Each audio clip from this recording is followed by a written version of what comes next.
Hey everybody, I'm going to give you a rundown on one of these little Mr. Heaters here. I got a buddy over here, his isn't working. We've torn it apart, diagnosed what's wrong. I'm going to show you what was wrong, explain how it works, so if yours goes bad, you can hopefully take it apart and fix it yourself, okay? So this is my heater. This is the way it looks all assembled. I'm going to show you how to take these things apart, so let's start with that, and then I'll show you what we did, okay? So with these things over here, first things first, in order to take them apart, this one's slightly different. I'll show you this older one over here. This is the one I'm working with. You can see this has already been taken apart. Okay, so I'm going to show you how it gets put all back together. All right, so let's come all the way over here to the valve, and I'll show you the problem with the valve. This whole valve goes together, and it goes on the side of the machine over here. Okay, over here. That's going to be on the left side. This is where the whole front face sits. Okay, so this whole front face comes off, and then this side over here on the left side, this is the valve that's in there. Okay, so over here, you have your basic knob switch. Then you have your, what do you call it? Oops, this is actually backwards. You have the jam nut that goes on top of here. Your screws will hold the whole valve body together. And over here you have this plunger. It's got a little spring on it. Okay. Then you have this collar. Then you have a little washer, and you have a little O-ring that fits inside of here. Then underneath over here, then you have this washer that goes on top of this. And then you have this over here, which is electromagnet. And this comes over through here.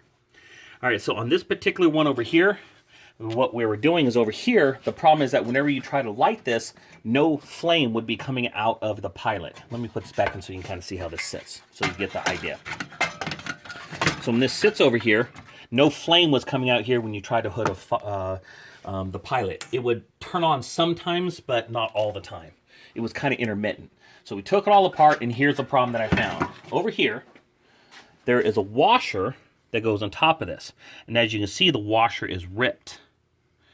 So what I did is when I looked around, I turned this to the side, and I actually found the rest of the washer jammed up inside of here. See that there? So that's the rest of the washer. So what we did is over here, I took just a piece of rubber, okay? Just as like a bicycle tube, if you will. This is actually a pond liner, which may not last, but it's a start. And I took a 6-hole punch over here and just made, with this little hole punch over here, I just made a little washer. So it's pretty simple. And so I made this washer, this little washer here. This gets to be thrown out now. But this over here, you just take it and just pop it back on. And just kind of snaps over the top. Oh, I got that rebuild kit, or that punch kit from Harbor Freight. Okay, now this over here pops together. And this pops together and the whole thing goes through. But let me explain to you what happened here, okay? So if you look inside this valve that comes over here, okay? This over here is where the knob connects to up over here. Over here, this is the main fuel flow that comes over from where your fuel tank comes in. Then over here, okay, it comes through, the fluid, the gas comes through here and then comes out over here, and then this comes down into this section. I'll explain that in a minute. This over here is for your pilot light. This comes down over here to this section. And this one over here is your thermocouple wire, and I'll explain what that means, okay? So come back over here.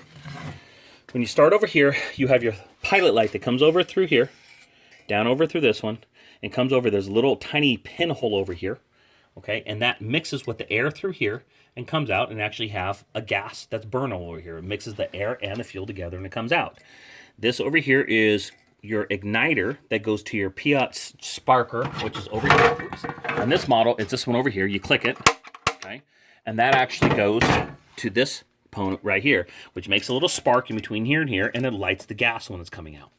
Once the gas comes out, the flame tickles this thermocouple. This thermocouple's job is to turn heat into electricity. So it puts electricity through this, all the way through here. Then that goes all the way to the bottom of the valve, okay? So this comes in through here, all right? And what happens is this little piece pops together, and I'm going to push it together now, okay? And what happens, this actually comes down. Now, this actually touches inside of this piece, inside the valve, see? Now what happens when this is making electricity, this little coil inside of here actually becomes electromagnet. And then when you push this thing down, which touches this and goes through the valve and touches here, now will actually contact and will actually make it hold down with electromagnetism. So if your thermocouple goes bad, it's not going to hold down. So as soon as you release the pilot, it's going to stop working. Well, I thought that we had a bad thermocouple, and this turns out we didn't. I actually opened this whole thing up, and I found this whole thing clogged up with oil. As you can see on my rag, it was completely clogged up with oil, okay? So what happens if you grab these propane cylinders over here, these propane cylinders have got propane in them, okay? And these propane cylinders are basically the same thing you have in a 5-gallon can, but the company actually puts an oil in here to smell like rotten eggs, the sulfur smell, and that doesn't really evaporate through here, and the oil clogs up and backs up after a while, and it clogs your valve. So what we did is I took it all apart, washed everything with some brake cleaner or some paint thinner, or just whatever you have lying around will work, and it washed all out, okay? So this is how the whole system goes together. You can kind of see I've exploded the view here. This comes back through here, and they all go together. This is how it all works, okay? So I'm going to go and put the valve back together and put the whole machine back together, and then what you can do is you can see basically how it comes apart by the way I put it back together, okay? So we're going to start at the bottom. You already saw me snap this together, okay? This does not need any lubricant on here, okay? So this slides in through here, easy, easy, okay? Oh, let me tell you this too. If you want to ever disable your thermocouple and disable the safety mechanism because you get tired of having to hold it down, one of the things you can do is you can just basically take this whole thing and just cut it off right here. Just cut it off with a pair of pliers or something like that. Just rip this thing off. The only part that you really need is this bottom aluminum piece, because that is actually your seal to the bottom valve here. So you need to make sure you keep this bottom aluminum piece. You can also, oh, let me grab the screwdriver over here. You can also do this. If you want to disable it, and I'll explain why you might want to in a second, but you can take this over here and you can kind of just separate it like this. Very good. And like this. Boom. Leave that piece out, and now your thermocouple is completely disabled. So if you don't want to worry about having to get this new part if it goes bad, you can just throw the damn thing out, okay? Then you just put these two pieces back, and the bottom of the valve is sealed. That's all you need to care about. What's going on inside won't matter. Inside, basically, this stops about here, and it seals. Now, once the thermocouple will hold it down, it will allow the gas to flow through here up into this part of the valve. Okay, but it seals up over here. So this doesn't matter. If you disable that, it's going to flow all the time. And so now you don't have to sit here and hold it down for 10, 15, 10 seconds, however long it takes. It should only take 2 or 3 seconds, maybe 5 tops. But if it's taking 15, 20, it's starting to become bad. The thermocouple's not working very well. Okay, so if you want to disable it, that's what you can do. Okay, so we're going to go ahead and finish putting that back together. Oh, one more thing. Last time I talked about this on another one of my videos, I got a whole lot of hate mail, probably at least 20 or 30 people saying I'm an idiot, I'm going to burn somebody's house down. So let me just give you a little clause here so you know, okay? If you disable the thermocouple, okay, and you disable the safety mechanism, if for some reason wind comes by and blows your flame out, it's going to keep pushing gas off. And that could have potentially filled whatever it is, your garage, your tent, wherever you're using it, up with fumes, and that will be deadly. It will literally kill you. If somebody's smoking or something, it could catch fire and explode. And that will be a very hot flame ball flying towards you. So just know, if you do this, it's at your own risk. Please know, don't do this if you don't understand what you're doing or you don't think you're competent enough to be able to do this. Just don't even mess with it, okay? So, and I don't need a whole bunch of hate mail saying that it sucks, because I already know it's already dangerous and I've warned you. So with that said, let's get back to the install, okay? All right, so we're putting this back together. We're going to snap this together. Boom. We're going to put this together. This screws on. You don't need any silicone on this or anything, okay? And I'm going to go ahead and just put this little tool on here. I'm going to go ahead and just snug it up. It doesn't have to be super tight. It's not brakes on your car, just brass. So, okay, so that's on right there. Okay, so that's good. Now we're going to assemble the top part. Okay, so we're going to take this O-ring over here, and I've already put a little tiny bit of grease on these so everything slides properly. We're going to put your little O-ring down in there. Can you see what I'm doing? Okay, I might need to get another little prick or something to put that in. Now, let me get this little tool over here. There you go. So we'll just push this thing in here. There you go. Now it's in the hole. Go ahead and get closer so they can see. So now it's in the hole where it belongs. Good. Now I'm going to throw this little washer down here. Okay, and we'll push that into place where it goes. And that, oh shoot, the washer, the little O-ring just fell out. All right, let me push it down there again. Come on, get in there. Get in there. All right, so it can be kind of tricky sometimes. Fair warning. All right. All right. All right, I'm going to have to find another tool. Let me pause this.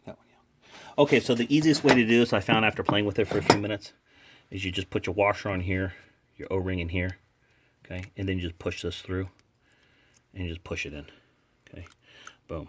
See, now it's in. Okay, so put that in, then you put this thing on. Okay, and then you got to get your cap on, and this is the part that's a little bit more tricky because everything's got to be aligned. So it looks like this needs to be over here, and you can see that this little pin comes through here. See here? So that's got to come through.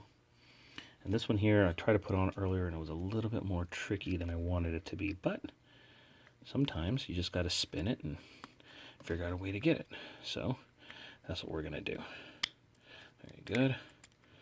All right. Come on. Come on, little guy. Come on. All right. Get this one lined up. All right. Come over here. This comes over here. This comes over here. This lines up over here. Then let's go ahead and see if we can get this bad boy in.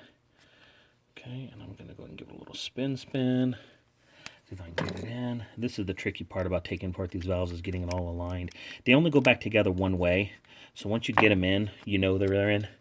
Just make sure it's seated. You don't want to force it. When you get it all right, it's just going to slip right together. So you don't want to have to force anything or anything like that. You just need to spin it and get it into place. And you can kind of look down inside of it and kind of see where it goes. And you can kind of get it close. But, so it's kind of, there it is. Okay, so I got it. All right, so now that it's good, I'm going to go ahead and hold it like that. And we'll go and get a screw started here. And there. And it only goes together one way, so you really can't mess up. If it goes together like this, then you got it. All right, got that one in. Get this one in. Sorry for the length of this video, guys, but I wanted to be as thorough as I can, so that way you guys get a clear picture of how everything works. Okay, got that there. Snug that together. Snug that together. Make sure, oops, something ain't quite right. If this thing won't push down and won't spin, something's not quite in there right. So let's see if, nope, there it goes. Okay, so when I push down, it will spin. So that's what I want. Okay, so that's good. All right, so we'll snug this down. Snug this down. Very good. Make sure it moves. Yes, it does. Okay, so as you can see, that's what I want here. I want to make sure it push in and it will turn. So that's exactly the way it's supposed to be. Okay, so now that that's all in, we're going to go and start reinstalling the valve. All right, so we're going to come up through here. Okay, and we're going to go and put your little nut on the top. Boom. Okay. All right, got that thing on there. Now we're going to go ahead and snug this up, the nut up, so this stays stationary. I'm sure there's probably a special tool that these people have. I just use a couple of crescent wrenches because it's simple, it's easy, and it doesn't have to be as tight as a car tire. Okay, so now we're going to go ahead and start by installing all my hoses. Oh, also, I blew through all these hoses and everything and made sure everything was working fine and all the hoses breathe right. So that's also a good idea to do, okay? So now I'm going to go ahead and put this one on. Tighten this down. Dave, did I already explain what all these hoses go? I didn't explain this part down here, though, right? I still got to get down there. Yeah. Okay, cool. All right. There you go. Make sure you don't cross-thread these. You have to get these right on the first time. If it doesn't go on by finger like this, it's cross-threaded. Don't force it. You will be buying